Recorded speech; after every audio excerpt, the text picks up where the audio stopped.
하다 보면은 가끔 탈진이 옵니다. 지쳐서 어느 것도 할 수 없을 만큼 힘겨움이 올 때가 있는데, 이런 탈진 징후가 생기면은 좋아하는 찬송도 변한다고 합니다. 그래서 처음에 탈진이 오면은 이 세상에 공고한 일이 많고 참 쉬는 날 없었구나 하는 찬송을 부른대요. 그 다음에 조금 더 심하게 되면은 무거운 짐을 나 홀로 지고 견디다 못해 쓰러질 때 이 찬송을 부르고요. 좀 더 심각해지면은 우리는 며칠 후 요단강 건너가 만나리라고 찬송하게 될 겁니다. 그보다 더 심해지면 어떻게 할까요? 고생과 수고가 다 지난 후 광명한 천국에 편히 쉴 때 이렇게 부른다는 거죠. 그런데 최악의 상태에 달하게 되면은 아마 이 찬송을 부르게 될 것입니다. 천국에서 만나보자 그날 아침 거기서, 이 찬송을 부르실 거예요. 여러분, 이거는 보통 사람들만 그런 거 아닙니다. 하나님의 위대한 종이었던 모세도 이런 탈진이 없고 지침이 있었어요. 모세뿐인 줄 압니까? 그렇지 않습니다. 여러분, 하늘에서 불을 내렸던 엘리야도 하나님, 나 넉넉하오니 날 데려가 주세요 라고 기도했던 사람이 엘리야입니다. 여러분, 지구상에 한 번의 설교로 수십만 명이 돌아오게 한 사람이 누군 줄 아세요? 요나입니다. 요나도 내가 넉넉하오니 내 생명을 거두고 달라고 하나님께 기도했던 사람이 요나입니다. 우리가 주의 일을 하다 보면 이런 탈진, 이렇게 고갈이 되는 시간들이 오는 겁니다. 그래서 오늘 특별히 모세는, 오늘 이도로라고 하는 모세 장인이 와서 보니까 그 많은 회중을 모세 혼자 다 일을 처리하고 있어서, 장인이 보니까 잘못하면 내 사위가 일찍 죽으면은 내 딸이 과부될까 봐 아마 걱정이 된 것 같아요. 그래서 이도로가 모세에게 오늘 이 집단은, 이 조직을 움직여가는 일에 대해서 이제 조언하는 장면이 우리가 읽은 본문입니다. 이 본문의 이야기를 사도행전 7장 38절의 말씀에 보면은 이것을 광야교회라고 하는 겁니다. 광야교회라는데 바로 모세가 이스라엘 회중과 함께하는 이 공동체가 바로 교회라는 거예요. 어떤 교회? 광야에 있었던 교회라는 겁니다. 이 교회를 이끌어가는 모세, 처음엔 모세도 개척교회 목사같이 혼자서 장구치고 북치고 다 했어요. 그러다 너무 있었어서 이렇게 지쳐있는 사이를 보면서 이도로가 제안합니다. 시스템을 바꾸라는 거죠. 그럼 몇 가지를 얘기하는 거예요. 첫 번째가 뭐냐?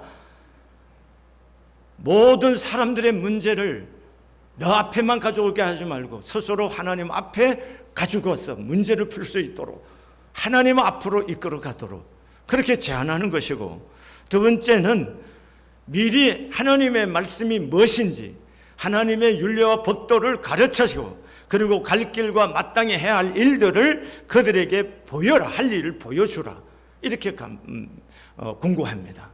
그러니까 이 두 가지는 직접적으로 이스라엘 백성들로 하여금 하나님과 대면하게 하고, 또 지도자로서 가르쳐서 그들로 하여금 스스로의 문제, 이 일이 생기기 이전에 예방적으로 어떻게 살아야 되고 문제를 어떻게 풀어야 되느냐에 대해서 근본적인 가르침을 주라고 하는 얘기고, 세 번째가 뭐냐?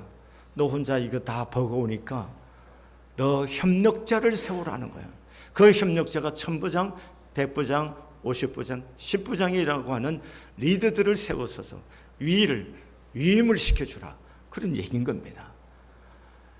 여러분, 오늘 모세 혼자 힘겨워서 하나님이 주신 이 사역을, 이 책임, 고난이죠. 모세가 갖고 있던 이 절대 가지고 고난을, 사실은 이 고난을 나누어주고 이 일을 위임시켜주는 일, 그래서 사람을 세우라는 겁니다. 시스템을 좀 갖추어서 사람을 세우라, 이런 얘기입니다. 근데 시스템이 잘 갖춰져도 적절하게 사람들이 그 시스템에 맞춰서 세워지지 않으면 또 사람이, 이 조직이 돌아가지 않습니다. 여러분, 좋은 교회, 또 건강한 교회를 만들어가는 데 있어서 사람 세우는 일이 굉장히 중요한 겁니다. 이번에 우리가 셋째 주일날 이제 사람을 세우고자 합니다. 안수집사, 권사, 장로들을 세우셔서 교회를 좀 더 견고하게 하고 건강하게 하고 또 발전적인 교회를 만들어 가기 위해서 세우고자 하는 것입니다. 그런 의미에서 우리 교회에서 하나님의 일꾼을 세우는 기준이 오늘 이 이도로가 모세에게 제안했던 것처럼 그런 부분에서도 굉장히 중요한 의미를 갖기 때문에 이 교회에서 세움을 받는 사람들이 자질이 어떠해야 되는지에 대해서 우리가 오늘 말씀을 통해서 살펴보고자 합니다. 오늘 21절의 말씀에 보면 너는 또 온 백성 가운데서 능력 있는 사람들 곧 하나님을 두려워하며 진실하며 불의한 이익을 미워하는 자를 살펴서 백성 이어 세워 천부장과 백부장과 50부장과 10부장을 삼아 이렇게 되어 있습니다. 우리가 전에 사용하던 개역 성경에는 뭐라고 되어 있냐면 제덕이 겸비한 자, 제덕을 겸비한 자라 이렇게 번역. 오늘 우리는 능력이 있는 사람이라고 이렇게 번역되어 있지만 개역 성경에는 제덕이 겸비한 사람 이렇게 말했습니다. 여러분 또한 이 본문의 말씀이 동일하게 모세가 신명기에서 말씀하는데 신명기 1장 13절에서 이렇게 말합니다. 너희의 각 지파에서 지혜와 지식이 있는 인정받는 자들을 택하라. 내가 그들을 세워 너희의 수령으로 삼으리라. 이렇게 말합니다. 하나님이 일꾼이 되는 가장 중요한 기준이 뭐냐? 재능과 인격이 겸비되어야 되는 것이고 또한 회중에게 인정을 받아야 된다는 얘기인 겁니다. 세상의 일꾼은 어떤 사람입니까? 실력이 있으면 됩니다. 지식과 실망이 있으면 뽑힐 수가 있습니다. 그래서 학벌과 자격증을 중시하고 있습니다. 그러나 하나님의 일꾼은 단순히 실력이 있다고 하고 그래서 되는 거 아닙니다. 하나님의 일꾼은 하나님과의 관계성, 다시 말하면 영적인 문제이기 때문에 영적인 부분이 살펴져야 된다는 것입니다. 그 사람의 영성이 우리가 살펴보지 않으면 교회 일꾼 세울 수가 없다는 것이요. 그 다음에 인격적으로 성숙함을 가지고 있느냐 하는 부분이 있는 것입니다. 그리고 이 직무를 감당할 만한 그런 지적인 능력이 갖춰진 사람들이냐 이런 부분을 우리가 살펴보면서 사람을 세워야 될 줄로 믿습니다. 그러면 첫 번째 어떤 사람이냐 하는 거예요. 오늘 성경이 말하는 조건은 뭐냐? 하나님을 두려워하는 사람이라는 겁니다. 시편 41편 14장 1절에 어리석은 자는 그 마음에 이르기를 하나님 없다 하는도다. 그들은 부패하고 그 행실이 가정하니 선을 행하는 자가 없도다. 이렇게 말합니다. 이런 사람들은 뭐냐? 보이는 것에서 하나님 없다고 하는 거죠. 그런데 하나님이 없다고 하는 사람들에 대한 얘기를 지금 성경이 얘기하는 거 아니잖아요. 그러면 오늘 이스라엘 백성들의 공동체에서 천부장, 백부장을 세울 때 두려워하는 자, 하나님을 두려워하는 자는 얘기는 뭐냐? 하나님이 있는 거 아는 거예요. 그리고 하나님 계신다고 믿고 입으로도 시인합니다. 그런데 실제 삶 속에서 하나님의 살아계심을 두려워하지 않는다는 겁니다. 디도스 1장 16절에 그들이 하나님을 시인하나 행위로는 부인하니 가정한 자요 복종하지 아니하는 자요 모든 선한 일을 버리는 자니라 말씀하셨습니다. 여러분 저는 교회 25살부터 교육 전도사를 시작해서 교회 사역을 했어요. 그러니까 47년 차 되는 거죠. 47년을 교회 사역을 했습니다. 47년 동안 교회 사람 세우는 것도 선배들이 사람 세우는 것도 봤고 제가 이 교회를 하면서 31년 동안 사람도 세워봤잖아요. 그런데 안수집사 권사로 세워진 후에 얼마 되지 않아서 바로 교회 옮겨가는 분들도 계시더라고요. 도대체 그분들이 정말 하나님을 살아계심을 두려워하는 자 묻고 싶은 겁니다. 왜 이 교회에 직분을 받은 거예요? 이 교회 직분자로 세우겠다는 것은 뭐냐? 이 교회 담임 목사를 도와서 하나님의 나라를, 교회를 든든히 세워서 하나님 나라를 세워가고 확장하고 교회를 온전케 하기 위해서 지도자를 세우는데 교회 직분이 명예입니까? 그걸 받아갖고 그래서 옮겨가면 뭘 하겠다는 겁니까? 이렇게 하는 사람, 이 사람들이 정말 하나님을 두려워하는 사람입니까? 또 직분이 떨어져서 투표를 통해서 떨어진 사람들이 있어요. 떨어져서 옮기는 분들이 있어요. 그럼 왜 나오려고 한 겁니까? 이게 직분이라고 이게 명예라고 생각하고 권력이라고 생각하니까 뭔가 해. 지금 우리가 다음 주 수요일 날 지방선거를 하는데 이런 권력 같은 겁니까? 지금 세상이 바뀌잖아요. 일반 선거를 통해서 뽑히는 이 사람들을 뭡니까? 어서 스스로 섬기는 자라고만, 국민을 섬기는 사람이라고도 믿지 않은 사람들도 그렇게 인식하고 있어요. 근데 하물며 리더들이 교회를 하나님을 두려워하고 교회 모든 교회 성도들을 섬기기 위해서 세워지는 이 직분을 마치 권력으로 생각한다면은 이건 너무나 문제가 심각하지 않을 수가 없다는 거예요. 왜 그럴까요? 하나님을 첫째로 두려워하지 않는다는 겁니다. 여러분, 이게 너무나 중요한 겁니다. 이스라엘 백성들이 애굽에 있을 때 이스라엘 사람들은 여자들이 튼튼해서 애를 너무 잘 낳는 거예요. 계속 애를 낳고 하니까 애굽 사람들 생각할 때 잘못하면 이 땅에 이스라엘 사람들로 가득 채워지겠다. 그래서 무슨 정책을 썼냐? 이스라엘 사람들은 애를 낳을 때 남자면 모두 죽이고 여자만 살려둬라. 그래서 산파들에게 그렇게 명령을 내렸습니다. 그런데 산파들이 그 명령에 서슬퍼른 애굽 바로의 명령을 모르는 건 아닙니다. 압니다. 그런데 왕의 명령보다 하나님을 두려워했어요. 그래서 출애굽기 1장 17절의 말씀에 보면 그러나 산파들이 하나님을 두려워하여 애굽 왕의 명령을 어기고 남자 아기들을 살린지라 이렇게 말합니다. 산파들은 하나님을 두려워하고 하나님을 경외했다는 겁니다. 서슬이 풀려서 권력을 갖고 죽음을 당할 수도 있는 상황이 임에도 불구하고 하나님을 두려워해서 생명을 하나님 앞에 있는 하나님 주신 생명을 어떻게 할 수가 없어서 살려두는 것. 이게 산파들이었어요. 왜 그렇게 한 겁니까?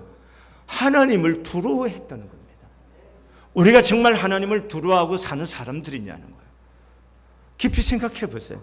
정말 내가 하나님을 두려워하고 사느냐는 거예요. 여러분, 다윗이라는 분은 너무나 잘 알죠. 다윗은 사울 왕에게 정말로 든든한 국가를 세운 일에 1등 공신입니다.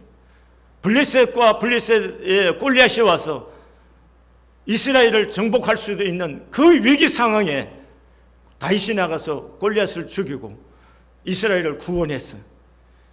그런 다윗의 사울의 왕위를 든든하게 만들어준 사람이 다윗입니다. 그런 다윗을 사람들이 춤추며 노래하는 말이 사울은 천천히요 다윗은 만만해. 이 노래 때문에 사울의 마음속에 질투심이 생겨서 다윗을 죽이기 위해서 다윗의 악기를 연주할 때 창을 갖고 던져서 벽에 꼽으려고 3번이나 창을 던진 사람이에요. 그래서 다윗이 무서워 두려워서 도망을 쳤습니다. 그래서 다윗이 도망을 쳐서 나라에 있을 수 없어 나라 밖으로도 나갔다가 그래서 또 선지자를 통해서 하나님이 나라 안에 들어가라고 하니까 돌아왔는데 그걸 알고 사울이 3,000명의 사람을 동원해서 다윗을 죽이기 위해서 왔습니다. 그때 다윗이 깊은 동굴 속에 자기 사람들과 숨어 있을 때 사울이 뒤를 보러 돌아왔습니다.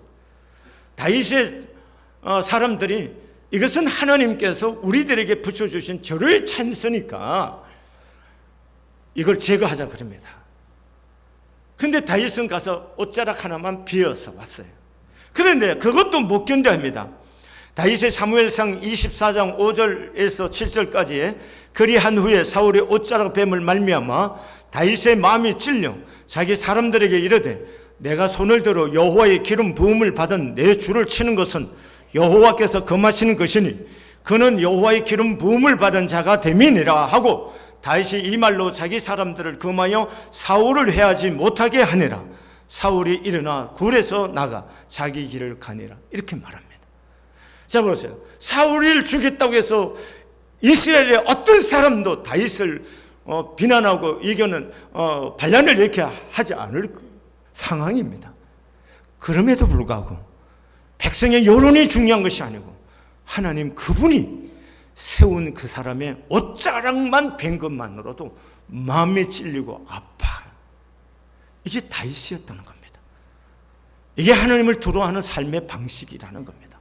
여러분, 그러면 우리가 구체적으로 하나님을 두려워하는 자로 산다는 것은 뭘 의미하느냐? 날마다 하나님 앞에 죄책감과 의식에 눌려 사는 것을 의미하느냐? 그렇지 않습니다. 하나님을 두려워한다는 것은 뭐냐? 하나님이 내 인생의 주인이라고는 하나님의 주권을 인정하는 거예요. 내 인생의 모든 주인은 주님이시다. 그리고 그 주님의 다스림을 받는 사람이 하나님을 두려워하는 사람이라는 겁니다. 이게 중요한 것입니다.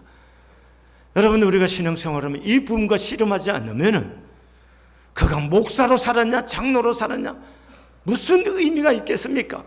의미 없는 겁니다. 중요한 것은 내 인생을 통해서 하나님이 내 인생의 주인 되심과 그분이 내 주인 되신 그분 안에 내 영혼과 삶이 다스림을 받아 인도를 받느냐 안 받느냐, 이게 핵심이라는 겁니다. 이게 하나님을 두려워하는 사는 사람들의 삶입니다. 그 다음에 좀 더 우리가 적극적으로 표현하면 하나님을 두려워하는 산다는 것은 하나님을 영화롭게 하며 사는 삶인 겁니다. 우리가 존재하는 목적은 뭐냐? 이사야 43장 21절에서 우리에게 말합니다. 하나님을 영화롭게 하고 영원토록 기쁨이 되는 것이 우리가 이 땅에 존재하는 이유라는 겁니다. 하나님은 하나님 스스로 우리가 영화롭게 하지 않아도 하나님의 자신은 이미 영화로우신 분이시고 그런 존재이십니다. 그럼에도 불구하고 우리를 창조하시고 우리를 그리스도의 피값으로 사셔서 우리를 하나님 아버지의 자녀로 삼으셨어. 왜 그랬을까요? 하나님이 우리를 인하여 영광을 받고 영화롭게 되고 싶어서 그렇게 하신 거라는 겁니다. 그러면 하나님의 자녀로 거듭난 여러분과 제가 해야 할 일이 뭐냐? 하나님을 영화롭게 하고 하나님을 기쁘시게 하는 것, 하나님의 기쁨이 되게 하는 삶 사는 것, 그게 우리가 살아야 할 삶이라는 거예요. 이렇게 사는 사람들이 하나님을 두려워하며 산다는 겁니다. 여러분이 오늘까지 교회 자원서를 내라고 그랬어요.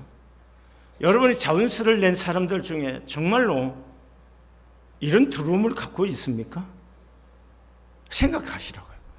하나님 앞에 두렵고 떨림이 있느냐는 거예요. 이걸 우리가 보지 못하면 안 돼요. 완전한 사람을 요구하는 건 아니에요. 하나님을 향하여 살고자 하는 하나님의 주권을 인정하고 그분의 다스림을 받고 내 인생을 통해서 영화롭게 하기 위해서 사는 삶이냐는 거예요. 이 부분에서 제가 한번 물어보겠습니다.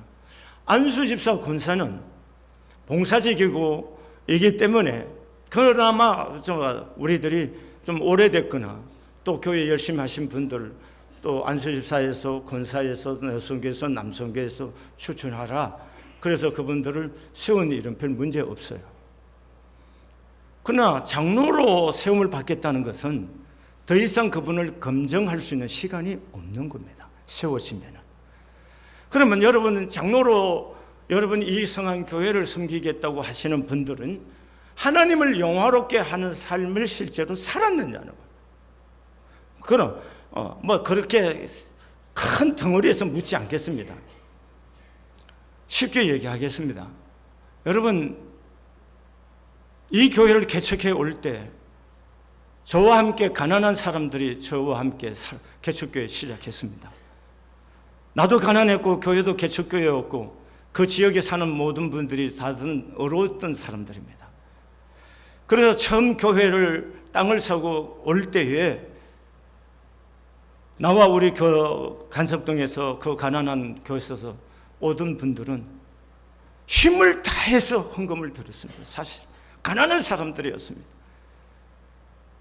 그분들이 할 수 있는 형편 안에서 최선을 다했고 힘에 넘치도록 해서 첫 번째 교회 땅을 사고 그리고 건물을 지어서 첫 번째 교회를 건축했습니다. 그래서 2년이 지나니까 그 교회가 채워져서 그냥 멈추면은 그냥 가만히 있으면 정체될 것 같아서 제가 또다시 이 땅을 살려고 할 때, 이때는 제가 그 교회 교인들한테 헌금을 작정시키지 않았습니다. 왜냐하면 작정시켜봐야 또 간석동에서 온 그 사람들이 또 죽기 살기로 내가 보니까 할 것 같고, 나머지 사람들 뺀질거려서 안 할 것 같아요. 미안합니다. 그렇게 표현해서. 사실이니까요. 그래서 안 했습니다. 그럼 내가 어떻게 하냐? 기도만 해라. 아무것도 염려하지 말고 오직 기도와 간구로 너희 구할 것을 감사함으로 하나님께 아뢰라. 기도만 하게 하고, 제가 재정을, 교회 일반 경상 재정을 타이트하게 관리했습니다. 제가 대출을 얼마나 발생하면 이걸 하고 건축을 하는가를 다 계산을 해봤어요. 그래서 계산했을 때 몇 년 가면은 온건물 상환, 이자를 내다가 몇 년 차 되면은 온건물 상환할 수 있겠다. 왜냐하면 하나님께서 저에게 주신 목회 복을 주신 은혜가 있기 때문에 이 교회를 건축했을 때 목회 성장 템포를 제가 계산해 봤습니다. 그랬을 때 몇 년 후부터는 온건물 상환하고 끝낼 수 있겠다는 판단이 있었습니다.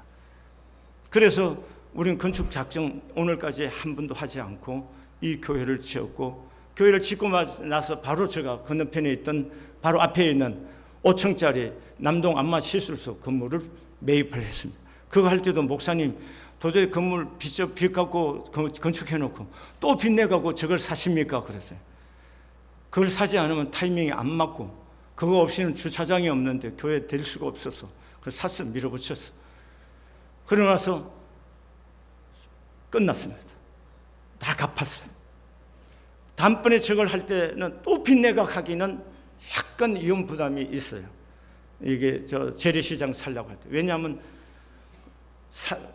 계약 조건이 이제까지 했던 것과 좀 달라서 그때 제가 전략해서 돈을 10억을 교회 재정을 확보를 했고, 그러고 나서 저 사람과 승부를 걸어서 계약을 했어요. 그래서 저걸 우리가 사서 리모델링하고 교회 본당도 리모델링하고 그렇게 해서 지금 거의 우리가 대출했던 거 다 원금화가 이자 다 상환해가 거의 이제 얼마 안 남았습니다. 아주 잔돈 정도 남았어요.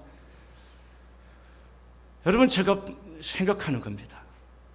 몸으로 정말 죽기 살기로 목사를 도와서 교회를 세우려고 애썼던지, 아니면 작정하지는 않았지만 그래도 양심이 있어서 마음에 넘치도록 힘의 격도로 한번 헌금을 한번 들어보든지, 최소한 이런 정도의 헌신은 있어야 되지 않겠습니까? 제가 무리하게 얘기하는 겁니까? 제가 돈 얘기하는 겁니까? 장로가 돼서 그 정도 헌신도 없이 교회 리더가 되겠다는 말은 좀 그렇지 않습니까? 저는 그렇게 생각합니다. 이것이 조금이라도, 그는 제가 돈 액수가 얼마예요? 그런 얘기하는 거 아닙니다.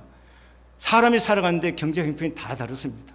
그 사람의 형편대로 단마음, 기쁜 마음으로 차분해서 드리는 그 정도의 헌신 정도는 해야 교회를 애착을 하고 교회 섬길 수 있는 거 아닙니까? 저는 그렇게 생각합니다. 그 정도도 하지 않고 이게 무슨 권력처럼 우리가 임직할 때 돈 안 받습니다. 안 받으니까 이득 자원에서 셀프 자원서를 내기만 하면 되는 줌으로 이렇게 너무 쉽게 생각하신 분들이 계신 것 같아요. 좀 깊이 생각해 보시기를 바랍니다. 생각하셔서 지금 안수 집사 권사로 있음으로도 충분하다고 생각되는 분들은 그냥 계십시오. 최소한 장로가 되겠다고 나서는 사람이라면은 정말 하나님을 사랑하고 들어온 마음으로 교회 공동체에 유익이 될 수 있는 방향으로 할 수 있기를 바라고요. 제가 다음번에 또 임직자 세울 겁니다. 그때는 50대 젊은, 미래를 향해서 50대 젊은 일꾼들을 세울 겁니다. 정말 신진들, 다음번에는 신진들을 세울 겁니다. 이번에는 좀 그런 성격이 아닐 겁니다. 왜냐하면 저에게 있어서 고난받았던 사람들은, 이 교회하고 고통받은 사람, 저에게 있어서 조강치차와 같은 사람들입니다. 왜냐하면 저는 그렇게 사람들을 절대로 교회가 성장하고 좋은 사람들이 왔다고 해서 제가 그 사람들을 버릴 수가 없습니다.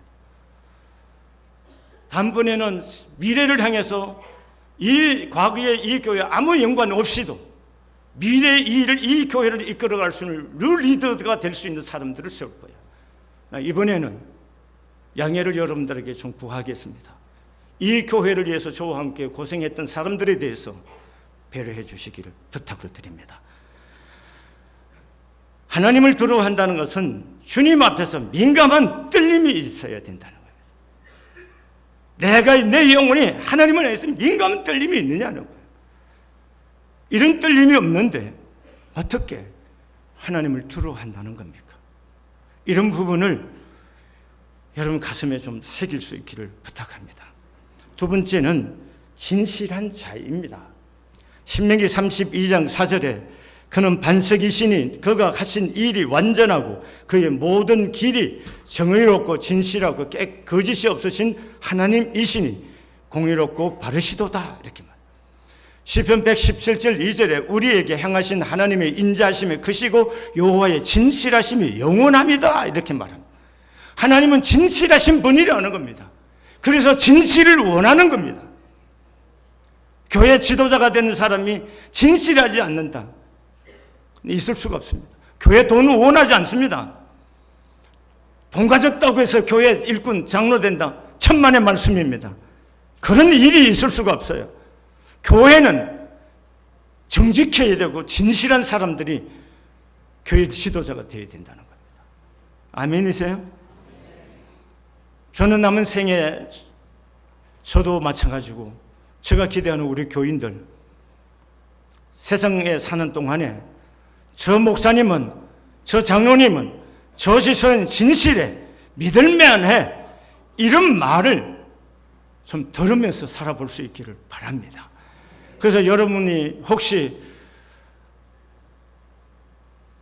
제가 살아가다가 언제 우리 모두가 데려감을 당할지 모르지만 아버지 앞에 갈 때 우리 목사님 참 진실하신 분이야.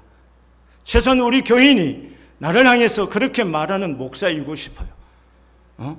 그렇게 살다 가고 싶습니다. 나는 우리 교인이 그런 목교인들을 이기를 원하고 여러분 최소한 장로로 세움을 받겠다는 사람들은 이런 진실함이 있으시기를 바랍니다. 세 번째, 불의한 이익을 미워하는 사람이라는 겁니다. 여러분 교회가 돈을 원하는 거 아니에요. 거짓말하고 사기치고 적당하게 덩쳐서 여러분 남을 억울하게 해서 돈 벌어갖고 교회 헌금하는 거 원하지 않습니다. 이걸 명심해야 됩니다. 교회는 그런 돈으로 세워지는 것이 아니에요. 하나님이 돈이 없어 우리에게 헌금하라고 그런 것도 아닙니다. 성안교회도 마찬가지입니다. 돈 때문에 사람을 세우고 돈 때문에 그렇게 해서 모든 일을 이루고자 하는 교회가 아닙니다. 부족하지만 또 우리가 연약한 시간들이 있었음에도 불구하고 어떻게 하면 하나님의 뜻에 가까운 교회로 가까운 삶으로 그런 사람으로 좀 살아볼까 그걸 추구하는 교회 그게 성안교회입니다. 잊지 마시기를 바랍니다. 여러분 이 교회가 수천 명 수만 명이 안 모여도 상관없습니다. 제가 추구하는 교회는 바로 그런 교회를 지향하지 않습니다. 우리가 부족하고 지난날에 우리의 허물과 죄와 약함과 그래서 넘어짐들이 있었음에도 불구하고 그러나 우리의 남은 시간들은 주님 앞에서 좀 더 정직하고 하나님의 교회가 교회답고 하나님의 영화로움을 드러낼 수 있는 거룩한 열망을 가지고 있는 그런 교회로 가고자 하는 겁니다. 아멘이십니까? 그 다음에 신명기 1장 13절에 인정받는 자들이라 이런 겁니다. 셀프로 하지 마십시오. 최소한 누군가를 통해서 뭡니까? 인정을 받아서 그렇게 좀 할 수 있으시기를 바랍니다. 인정받 옆에 있는 사람들라도 인정을 못 받는 사람이 어떻게 리더가 되겠다는 겁니다. 여러분 권사장 안수 집사는 오래되시고 또 좀 열심히 부서마다 하신 분들은 그 부서에서나 추천을 받아서 함께 봉사하십시다. 그러나 장로만큼은 좀 인정을 받으셔야 됩니다. 다시 말하면 여러분한테도 인정을 받으셔야 되고 또 당회원들한테도 함께 일할 당회원한테도 인정을 받아야 되고 특별히 저와 함께 사역해야 되는데 저한테도 인정을 좀 받을 수 있는 사람이어야 되지 않겠습니까? 그래야 사역할 거 아닙니까? 그러니까 이런 부분에서 이번에 여러분 기도하면서 준비할 수 있기를 바랍니다. 여러분 혹시 투표에서 떨어졌다고 생각해서 마음이 시험에 들어서 교회 옮길까 말까 고민하신 분들은 애초에 나오지 마십시오. 그냥 이대로 신앙생활하는 것이 여러분 영혼에도 유익하고 교회에도 유익하게 될 줄로 믿습니다. 그래서 하나님이 하신 일이 이 성안교회를 통해서 이루어지기를 소원합니다.